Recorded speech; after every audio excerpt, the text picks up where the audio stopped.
एक बजे है। नमस्कार, मैं हूं राशिद। करेंगे बड़ी खबर से शुरुआत। बड़ी खबर यह है कि नरेंद्र मोदी को आज गुजरात विधानसभा ने विदाई दी है। विदाई के दौरान नरेंद्र मोदी अलग अलग मुद्रा में नजर आए। नरेंद्र मोदी ने यह कहा कि मेरी कामयाबी इसी बात में है कि गुजरात दिनों दिन रात निरंतर विकास के पथ पर अग्रसर रहे।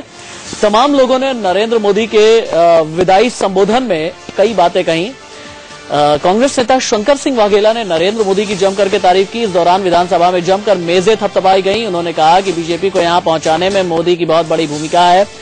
बीजेपी की आनंदीबेन पटेल ने भी मोदी की तारीफों के पुल बांधे। आनंदीबेन मुख्यमंत्री की रेस में सबसे आगे बताई जा रही हैं। कांग्रेस के मोहन सिंह राजकुआ ने नरेंद्र मोदी की विदाई के लिए बुलाए गए विधानसभा के विशेष सत्र को संबोधित किया। इसके अलावा गुजरात विधानसभा को संबोधित करते हुए वित्त मंत्री नितिन पटेल ने कहा, नरेंद्र मोदी की तारीफ की। उन्होंने कहा कि गुजरात को उन्होंने ग्रोथ इंजन बनाया।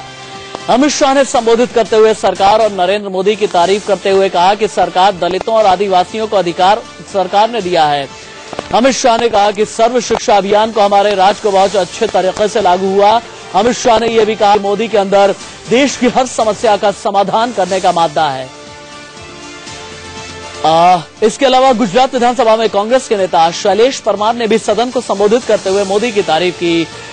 नरेंद्र मोदी गुजरात विधानसभा पहुंचे, वहां पर लोगों ने अभिवादन स्वीकार किया और नरेंद्र मोदी ने भी विधानसभा को संबोधित करते हुए कांग्रेस नेता शंकर सिंह वाघेला का आभार जताया। उन्होंने कहा कि आज के सत्र का श्रेय विपक्ष को जाता है। आज का ये सत्र गुजरात मॉडल पर आधारित है और साथ ही मोदी ने कहा कि वाजूभाई की सीट छोड़ने की वजह से मैं विधायक बना। उन्होंने भूकंप के दिन की आज के सत्र का श्रेय विपक्ष को जाता है। आज का ये सत्र गुजरात मॉडल पर आधारित है और साथ ही मोदी ने कहा कि वाजूभाई की सीट छोड़ने की वजह से मैं विधायक बना। उन्होंने भूकंप के दिन को याद किया। नरेंद्र मोदी काफी नॉस्टैल्जिक भी नजर आए।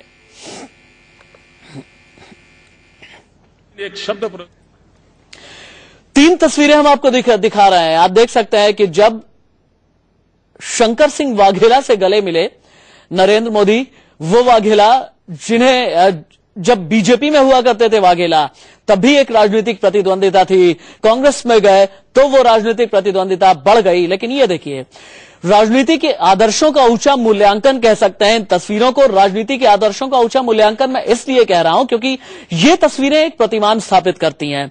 प्रतिमान उन दिनों का जब पक्ष और विपक्ष में विचारों को लेकर के मतभेद हुआ करते थे, लेकिन कोई व्यक्तिगत मतभेद नहीं। कुछ इसी तरीके की तस्वीरें नजर आ रही हैं जब वाघेला को नरेंद्र मोदी ने गले लगाया। और इसके अलावा नरेंद्र मोदी की 2 तस्वीरें हम आपको दिखा रहे हैं। लोकसभा के केंद्रीय कक्ष में, केंद्रीय सभागार में किस तरह नरेंद्र मोदी कल फूट करके रोए थे और आज ठहाके लगा करके गुजरात विधानसभा में हंसते हुए नजर आए।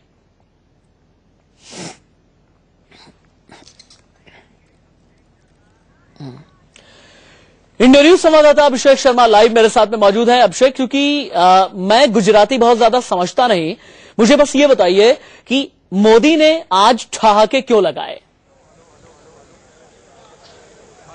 बिल्कुल राशिद, देखिए जिस तरह से करीबन 11 बजे से लेकर 1 बजे तक जो लंबा बकायदा एक सेशन चला है और थोड़ी देर पहले सेशन खत्म हुआ है, कई सारे बातें जो मोदी को लेकर हुई और मोदी का जिस तरह से कार्यकाल काम करने का तरीका होता है, जो होता है, उसके बाद जिन लोगों ने उनके बारे में बातें कही, उसके वजह से मोदी उन तमाम पुरानी बातों को याद कर कहीं कहीं जरूर हंसने पर मजबूर हो गए और इसीलिए वह हंसते हुए ठहाके लगाते हुए नजर आए। हमारे साथ अरविंद शर्मा मौजूद, हमारे गुजरात रिपोर्टर, इनसे जानते हैं कि कितने और क्या क्या विधानसभा में आप अंदर थे। अरविंद, क्यों ठहाके लगा रहे थे मोदी जी आज?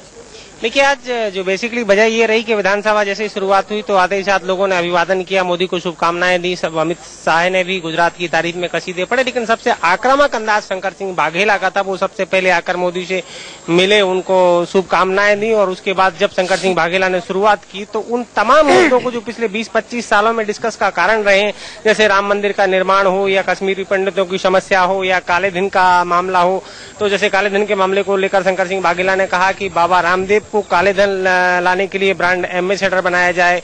या गोधरा का जिक्र हुआ तो गोधरा के जिक्र में उन्होंने ये कहा कि गोधरा ने दो प्रधानमंत्री दिए हैं। सबसे पहले जिक्र किया उन्होंने प्रधानमंत्री मुरारजी देसाई का। मुरारजी देसाई ब्रिटिश कार्यकाल में गोधरा में कलेक्टर हुआ। मोदी जी ने अपने जो काफी लंबा स्पीच दिया, मोदी जी ने क्या क्या बातें कही? मोदी जी ने गुजरात की अस्मिता को जोड़कर दिखाया कि गुजरात की अब एक नई पहचान है।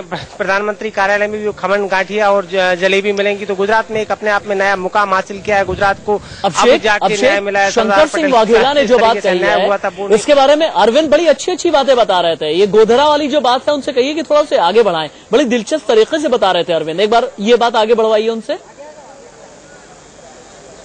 जी बिल्कुल, गोधरा वाली आप बता रहे थे, गोधरा वाली बात क्या है जो शंकर सिंह वाघेला और बता रहे थे? देखिए, शंकर सिंह वाघेला ने कहा कि गोधरा ने देश के लिए दो प्रधानमंत्री दिए। सबसे पहले प्रधानमंत्री उन्होंने मोरारजी देसाई का जिक्र किया। मोरारजी देसाई ब्रिटिश शासनकाल में गोधरा में कलेक्टर हुआ करते थे और उस कलेक्टर कार्यकाल के दौरान उन्होंने कोई एक्शन लिया था जो ब्रिटिशरों को पसंद नहीं आया था, तो मोरारजी देसाई ने राजनीति ज्वाइन कर ली और उसके बाद फिर वो देश के प्रधानमंत्री बने। गांधीवादी मार्ग पर चल के वो देश के प्रधानमंत्री बने। दूसरा जिक्र उन्होंने उसी के साथ ही नरेंद्र मोदी को जोड़ा कि 2002 में जब गोधरा कांड हुआ और उसके बाद आप लाइमलाइट में आए और उसके बाद आप आज प्रधानमंत्री बने हैं, तो आपके सामने भी कई समस्याएं हैं। तो गोधरा को कहीं ना कहीं प्रधानमंत्री पद से जोड़कर देखा गया और इस बहाने शंकर सिंह वाघेला ने नरेंद्र मोदी पर एक करारा व्यंग कसा। इसका मतलब यह है कि कहीं न कहीं इस पूरे विदाई समारोह में गोधरा का जानबूझ के जिक्र किया शंकर सिंह वाघेला, राजनीति की चमक। अब उसको राजनीति चमकाना कहें या विपक्ष की अपनी भूमिका कहें, लेकिन हाँ, गोधरा का जिक्र हुआ और गोधरा को लेकर तीखी नोक-झोंक कह सकते हैं कि एक तरीके से शंकर सिंह वाघेला ने तीखा व्यंग कसा है नरेंद्र मोदी को लेकर के। आपकी राजनीति गोधरा से शुरू हुई थी और जिस तरीके से मोरारजी देसाई की राजनीति गोधरा से शुरू हुई थी और मोरारजी देसाई प्रधानमंत्री। अभिषेक आप रहिए, मेरे कुछ और सवाल हैं आपके पास में आऊंगा, लेकिन दो तस्वीरें आप देखिए। बेटे की विदाई नरेंद्र मोदी की मां देख रही हैं, बेटे की विदाई की तस्वीरें नरेंद्र मोदी की मां देख रही हैं, और ये तस्वीरें देखते हुए नरेंद्र मोदी की मां बहुत भावुक नजर आई। उनकी मां को ये याद आता है कि किस तरीके से एक जमाने में उन्होंने ये कहा था कि बेटा तू आने वाले दिनों में देश का पीएम बनेगा। किस तरह से उनकी मां ने कितने संघर्ष देखे हैं अपने बेटे के, अपनी बेटे की जिंदगी में न जाने कितने उतार चढ़ाव देखे हैं। और टीवी पे जब उन्हें विदाई दी जा रही थी, बेटे की विदाई गुजरात से जब हो रही है, तो एक तरफ मां बहुत भावुक भी थी, दूसरी तरफ एक खुशी भी थी कि हाँ, गुजरात से विदाई हो रही है, लेकिन विदाई हो रही है बेहतरी के लिए, विदाई हो रही है दिल्ली जाने के लिए, विदाई हो रही है 7 RCR जाने के लिए, विदाई हो रही है राजपथ पर चलने के लिए। और इसे देखते हुए किस तरह से नरेंद्र मोदी की मां भावुक हो उठी, ये तस्वीरें हम आपको दिखा रहे हैं। इन तस्वीरों के साथ ही साथ अभिषेक, मेरा आपसे एक सवाल है। नरेंद्र मोदी ने आज विधानसभा के अंदर कहा, मैंने आपका दिल दुखाया तो मुझे माफ करना। इसके अलावा नरेंद्र मोदी ने कहा, बड़े ही चुटीले अंदाज में उन्होंने कहा, पीएमओ में गुजराती बोलूंगा और ढोकला और खाकड़ा खाता रहूंगा। क्या इसका मतलब यह समझा जाए कि इन शब्दों के जरिए गुजरात के साथ वो इमोशनल कनेक्ट बना करके जाना चाहते हैं नरेंद्र मोदी, जो उनका पिछले लगभग 12-13 सालों में रहा है? बिल्कुल राशिद, इसमें कोई दो मत नहीं। देखिए, जिस तरह से पिछले कई दिनों से चाहे अहमदाबाद में उनकी जब जनसभा रही हो, विजय महोत्सव रहा हो, या फिर बड़ोदरा में रहा हो, या फिर कल जब मणिनगर में उन्होंने एक वहां पर आखिरी अपना उनकी भाषण दिया, कहीं न कहीं जितने भी जगहों पर गुजरात में जो उनका स्पीच, जो भी रैलियां हो रही हैं, जो भी जनसभाएं हो रही हैं, कहीं न कहीं उसमें पूरे भाषण में उनके साथ दिखाई पड़ रहा है कि वो हर किसी को दिल से जोड़कर देखना चाहते हैं और इमोशनल उनका जो स्पीच होता है। और इसीलिए उन्होंने एक बात कही थी कि अगर गुजरातियों को थोड़ा सा भी आह निकलेगी, दर्द होगा, तो मेरे तक आवाज पहुंच जाएगी और बकायदा मैं उनकी बात जरूर सुनूंगा। और भले ही मैं दिल्ली जा रहा हूं, बार बार उन्होंने इस बात को हमेशा दोहराया और आज भी किया है, भले ही मैं दिल्ली जा रहा हूं, लेकिन जितनी भी अगर कुछ यहाँ पे तकलीफें होंगी या कुछ भी यहाँ पे काम होगा, वो काम मेरे वजह से रुकेगा नहीं और काम लगातार चलता रहेगा। ये तस्वीरें जो हम देख पा रहे हैं, जरूर इस बात को जोर दिया है। अभिषेक, नरेंद्र मोदी की मां की जो तस्वीरें हम अभी देख पा रहे हैं, चूंकि हमने कल भी देखा था कि किस तरह संसद के केंद्रीय सभागार में जब बहुत ज्यादा नरेंद्र मोदी भावुक हो गए थे, चूंकि गुजरात के सूचना विभाग में नरेंद्र मोदी के छोटे भाई पंकज मोदी कार्यरत हैं और गांधीनगर में उनका सरकारी घर है और यहीं पे 90 साल की हीराबेन यानी नरेंद्र मोदी की मां रहती हैं। क्या उसी घर की तस्वीरें हम अभी देख पा रहे हैं?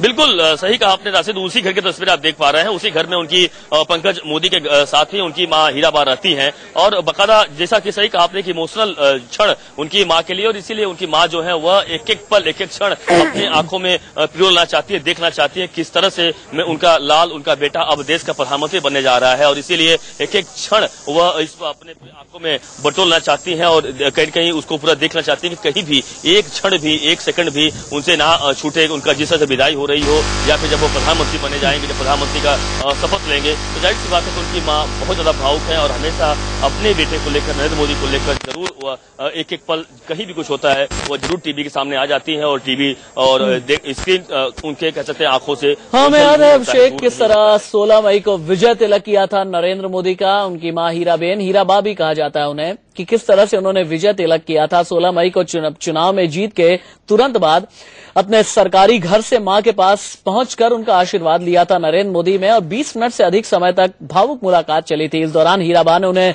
पुचकारते हुए माथे पर हाथ रख करके आशीर्वाद दिया था। हीराबा की कहते हैं कि जब इंसान बुजुर्ग हो जाता है तो कई चीजें उसकी आंखों में तैरती हैं।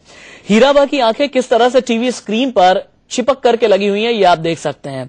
हीराबा ये भी जानती होंगी कि आज स्वर्गीय दामोदर दास मोदी के बेटे हीराबा की 6 संतानों में से तीसरी संतान है नरेंद्र मोदी, और हीराबा भी आज ये सोचती होंगी कि हाँ, ये तीसरी संतान किस तरह से मेरा नाम रोशन कर रहा है, किस तरह से वडनगर का नाम रोशन कर रहा है, मणिनगर का कर रहा है, गुजरात का गांधीनगर, अहमदाबाद के साथ ही साथ देश का नाम रोशन कर रहा है। और इस दौरान जब आज नरेंद्र मोदी अपने विदाई भाषण को संबोधित कर रहे थे, हालांकि नरेंद्र मोदी ने तमाम बातें कही, जैसा कि मैंने अभी आपसे बताया कि नरेंद्र मोदी ने विधानसभा को संबोधित करते हुए कांग्रेस नेता शंकर सिंह वाघेला का आभार जताया। उन्होंने कहा कि आज के सत्र का विशेष श्रेय जाता है विपक्ष को। चलिए फिलहाल के लिए एक छोटा सा ब्रेक लेंगे, कहीं मत जाइएगा, बस थोड़े से इंतजार के बाद खबरें जारी हैं।